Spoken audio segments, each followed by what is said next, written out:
আসসালামু আলাইকুম। ঢাকা ক্যাপিটালস এর ক্যাপ্টেন কে হবেন এই বিষয়ে আজকে ভিডিওটা করতে যাচ্ছি। ঢাকা ক্যাপিটালস এর কয়েকজন ক্রিকেটার রয়েছেন যারা একেবারে বাংলাদেশের নামকরা ক্রিকেটার রয়েছেন, বিদেশি ক্রিকেটার রয়েছেন, অনেক নামি দামি অনেক বড় বড় নাম। সেখানে ঢাকা ক্যাপিটালস এর এই এবারে বিপিএল এর ক্যাপ্টেন কে হবেন এই বিষয়টা নিয়ে আজকের এই ভিডিওটা করতে যাচ্ছি আপনাদের কাছে।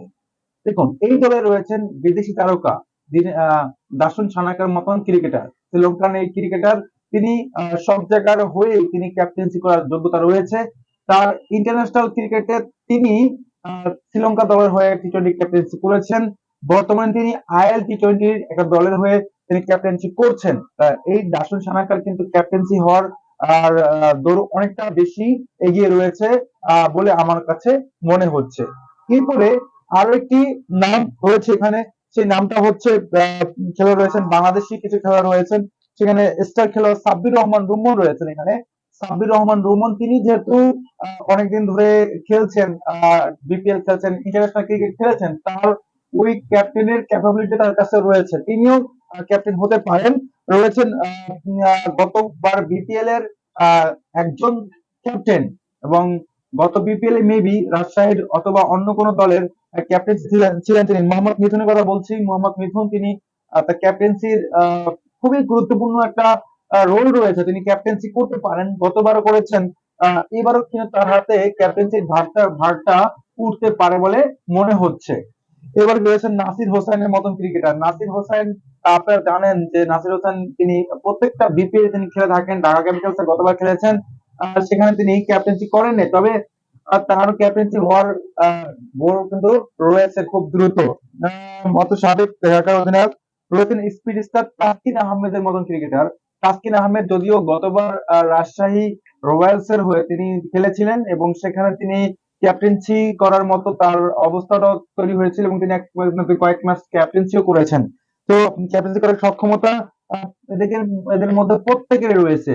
সবচেয়ে বড় কথা হচ্ছে এই দলের ক্যাপ্টেন্সি পাওয়ার দৌড়ে আরো একজন গুরুত্বপূর্ণ ভূমিকা পালন করবেন, সেটা হচ্ছে সাইফ হাসান। বর্তমানে টি-20 দলের ক্যাপ্টেন, সহ অধিনায়ক লিটন কুমার দাসের সাবস্টিটিউট ক্যাপ্টেন হচ্ছেন সাইফ হাসান। তিনিও কিন্তু সেখানে দলে থাকতে পারেন বা তিনি ক্যাপ্টেন্সি করতে পারেন।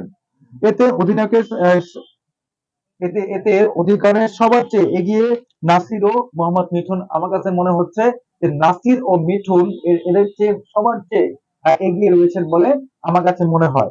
আপনাদের কাছে কি মনে হয় যে এই যে নামগুলো বললাম আমি, সেই নামগুলোর মধ্যে কে এগিয়ে থাকতে বলে পারে বলে মনে হচ্ছে আপনার কাছে? আমার কাছে ব্যক্তিগত বলে মনে হচ্ছে যে নাসির অথবা মোহাম্মদ মিঠুন রয়েছেন এখানে। এই দলের মোহাম্মদ গুরবাজ, রহমানুল্লাহ গুরবাজ, তিনিও কিন্তু সাইনিং করছেন। এখানে নামি দামি অনেক প্লেয়ার রয়েছে। ঢাকা ক্যাপিটালস এর এখানে শোয়েব আখতার মেন্টর হয়ে আসছেন, তিনিও কিন্তু কাজ করবেন এখানে। সো এই ঢাকা ক্যাপিটালস এর একজন ক্যাপ্টেন ভালো পরিমাণ ভালো মাপের হওয়া জরুরি মনে করছি। আপনারা জানেন যে আমি যে নামগুলো বললাম, মোহাম্মদ মিঠুন, নাসির হোসাইন, সাব্বির রহমান রুমন, দাসুন সানাকা রয়েছেন, সাব্বির রহমান রয়েছেন, আরো অনেকে, যাদের প্রত্যেকেরই ক্যাপ্টেন্সি হওয়ার সম্ভাবনা রয়েছে। আমার কাছে তাই মনে হয় ঢাকা ক্যাপিটালস এর ক্যাপ্টেন হওয়ার দৌড়ে নাসির এবং মোহাম্মদ মিঠুনকেই দেখানো হতে পারে। কমেন্ট বক্সে জানিয়ে দিন আপনার মন্তব্যের কথা।